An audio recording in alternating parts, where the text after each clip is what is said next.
Bem, gente, chegamos ao nosso último assunto, que é o catabolismo de aminoácidos e o metabolismo nitrogenado. Como vocês já sabem, as figuras foram retiradas da bibliografia da disciplina e é disposta, então, essa bibliografia disponibilizada pela universidade. As demais estão referenciadas.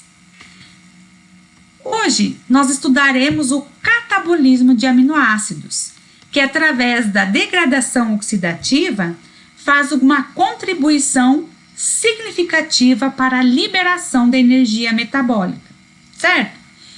E os aminoácidos que são utilizados, eles podem vir tanto da dieta quanto da degradação das proteínas dos tecidos. Bem, pensando assim, desses aminoácidos que vêm da dieta ou da degradação das proteínas teciduais, qual é o destino desses aminoácidos? Bem, primeiramente, eles são utilizados para a síntese de novas proteínas ou compostos nitrogenados.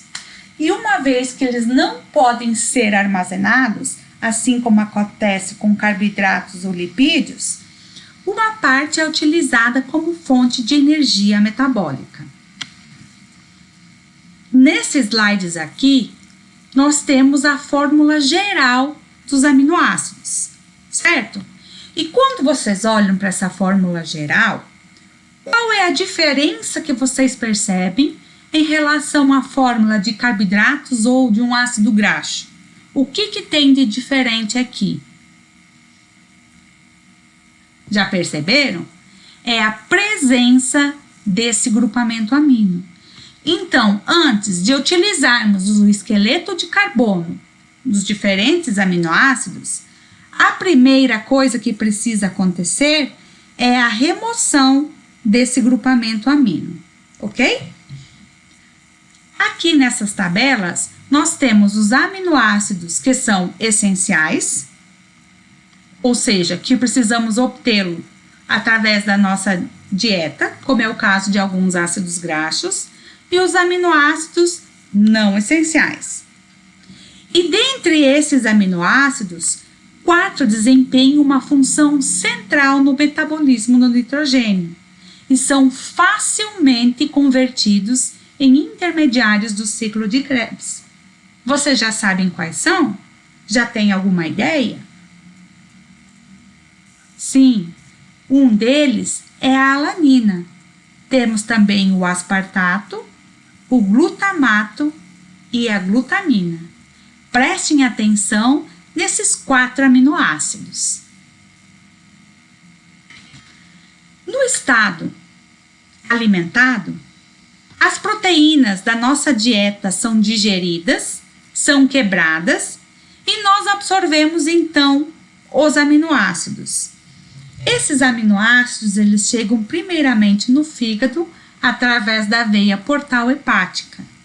Uma parte desses aminoácidos é utilizada na síntese de proteínas que são exportadas pelo fígado, assim como a albumina. Uma parte desses aminoácidos ele deixa o fígado para que atinjam outras células, outros tecidos, onde irão participar de síntese de proteínas. E todo o excesso de aminoácidos ingerido, que não pode ser armazenado, assim como ácidos graxos e glicose, é utilizado na obtenção de energia, a síntese de glicose pela gliconeogênese, e essa glicose então é armazenada como glicogênio, para que em situações de jejum possa ser liberada no sangue, ou ainda o excesso é convertido em ácido graxo, que é incorporado então numa molécula do triacilglicerol e sai do fígado na forma da lipoproteína VLDL, ok? Então esse quadrinho ele serve para nos mostrar que parte dos aminoácidos que chega no fígado é utilizado para síntese de proteica, tanto proteínas exportadas pelo fígado quanto proteínas em outras células e tecidos.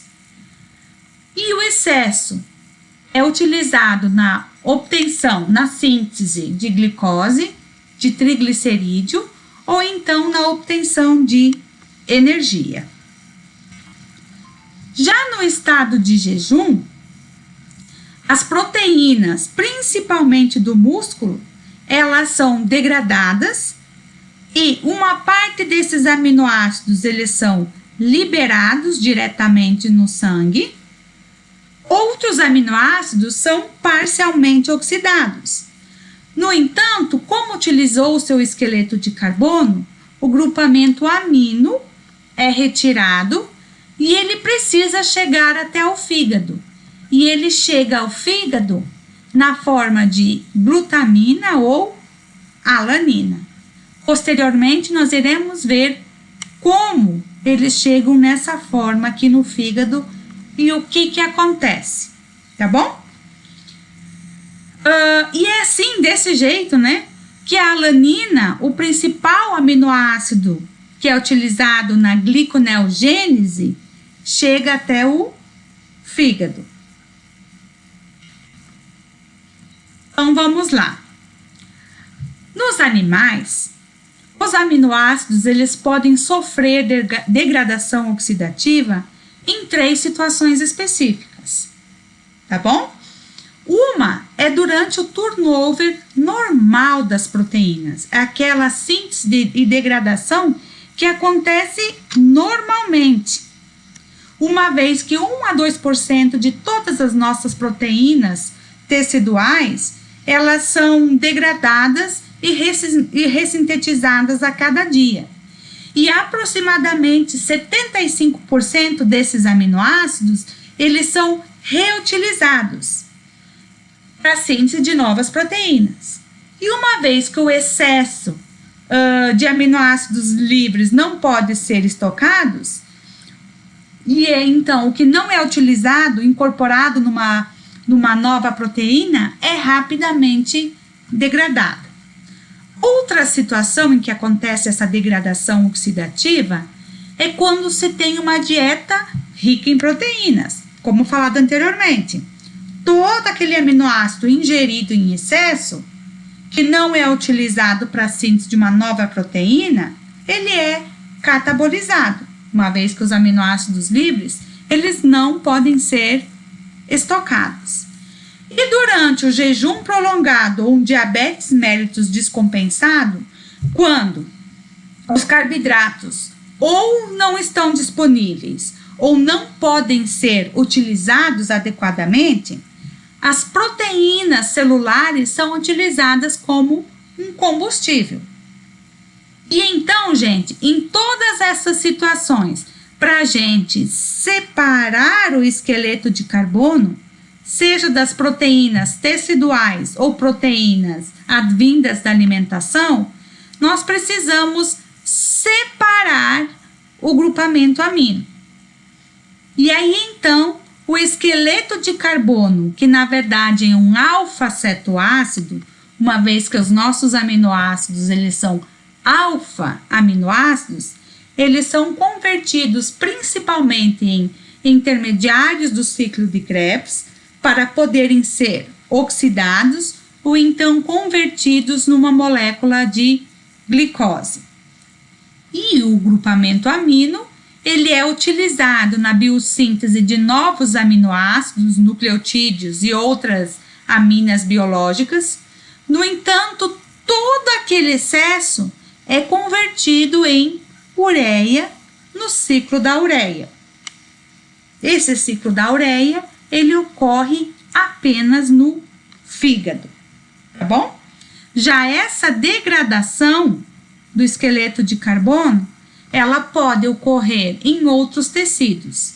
No entanto, o principal local da degradação dos aminoácidos também é no fígado.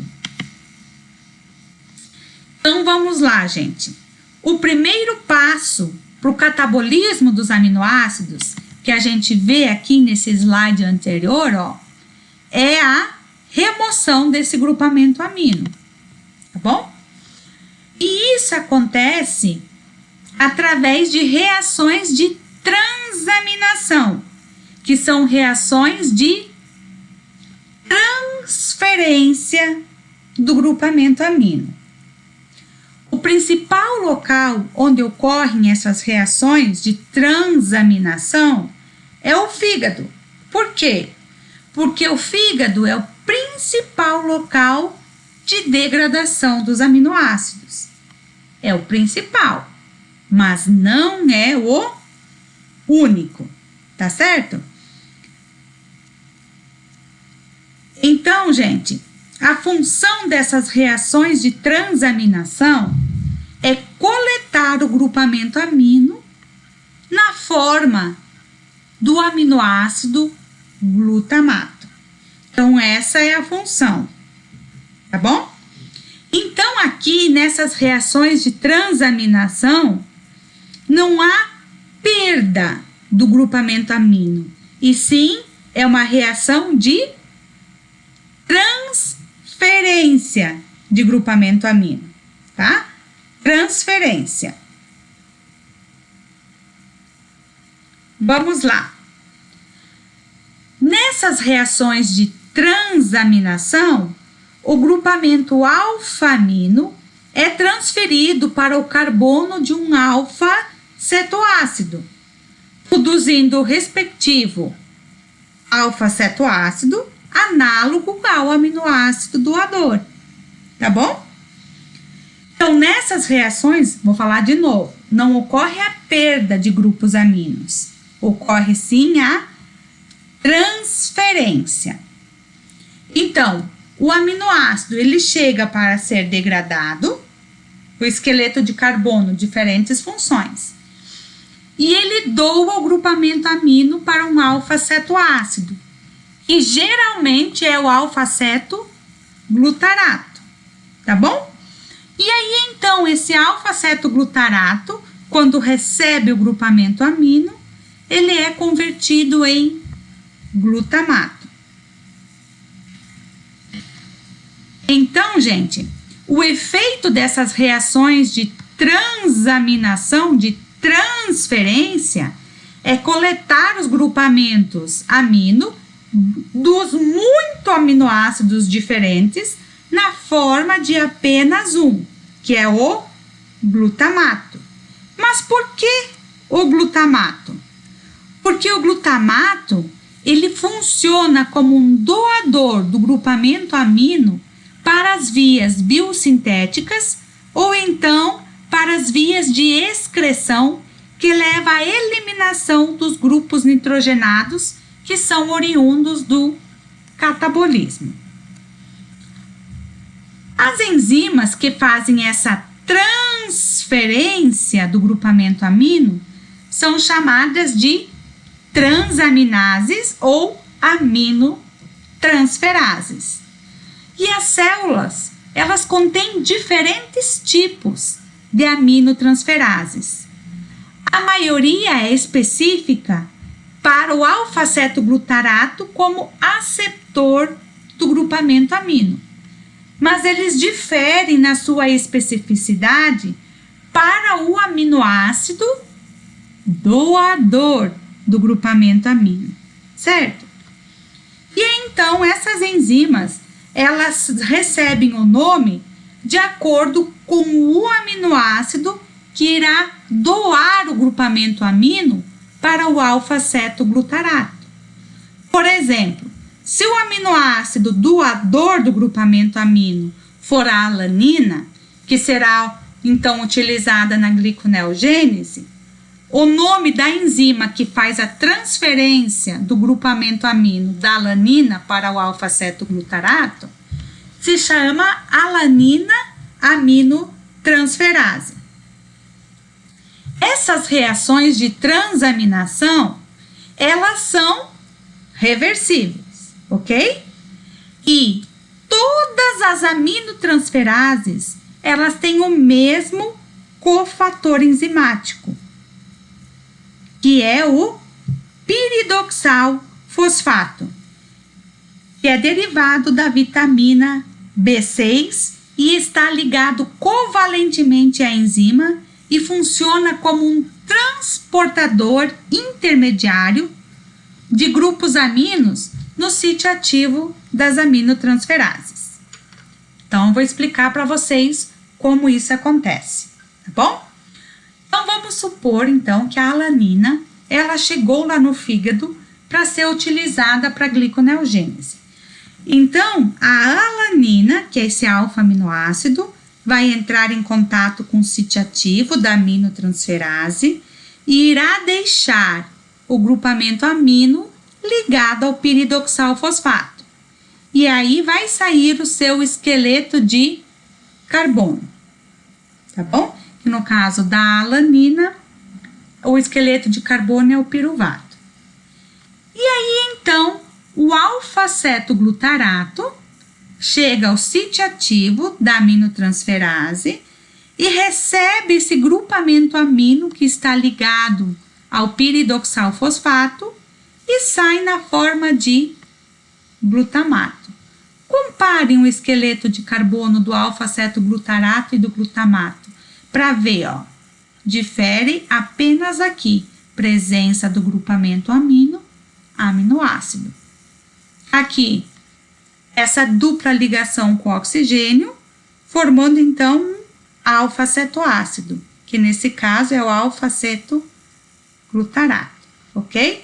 Então, entendam, esse alfa-cetoácido 1, geralmente o alfa-cetoglutarato, e esse aminoácido 2 é o glutamato. Por quê? Porque o glutamato consegue doar para a biossíntese ou para a excreção. Eu vou exemplificar aqui. Por exemplo, o aspartato, que é um aminoácido que eu falei que vocês precisam estar atentos quando se fala no metabolismo do nitrogênio. Nós vamos ver depois por quê. O aspartato chegou ao fígado, né, para ser degradado. Aí, então, ele entra no sítio ativo da aminotransferase e deixa o grupamento amino ligado ao piridoxal-fosfato. E aí, então, o esqueleto de carbono sem o grupamento amino é o oxalacetato, alfa-cetoácido 2. E o aspartato, então, seria o aminoácido 1, tá bom?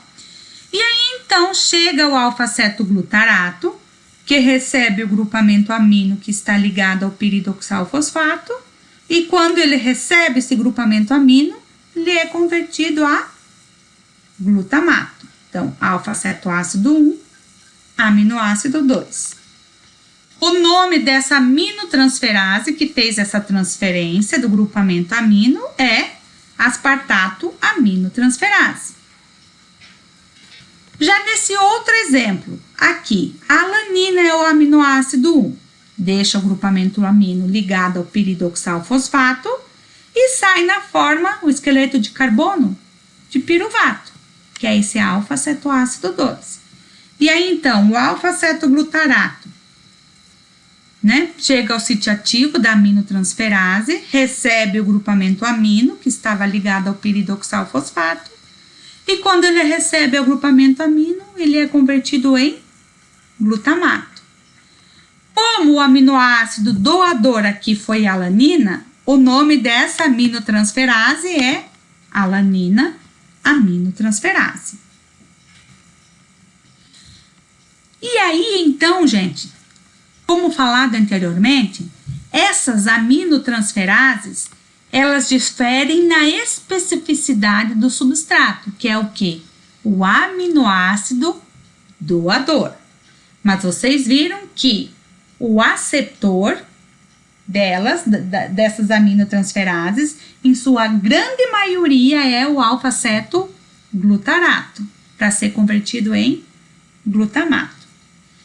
E essas enzimas também, elas são muito importantes no diagnóstico de lesões hepáticas e cardíacas, sendo mais específicas para as lesões hepáticas, que são provocadas ou por drogas hepatotóxicas, para infecções, hepatites, ok? Então, aqueles fármacos utilizados, no caso, para o tratamento de espinhas ou Rocutan, que são hepatotóxicos, você faz a dosagem desta TGO e TGT, que são marcadores da função hepática. São enzimas que são utilizadas na triagem para se verificar a função hepática, tá? TGP ou ALT, que é alanina aminotransferase, e TGO ou AST, porque é aspartato aminotransferase. Ou no caso, por exemplo, de hepatite, que agride o fígado, você tem um aumento dessas enzimas, às vezes até de 100 vezes o valor normal. Por quê? O fígado não é o principal local de degradação dos aminoácidos? Então, qualquer local, qualquer doença, qualquer fator em que você tem uma agressão a esse fígado, você tem um aumento dessas enzimas no soro. Tá bom? Gente, isso é muito importante vocês lembrarem. Esses marcadores da função hepática, que muito ainda será pedido para vocês. Tá certo?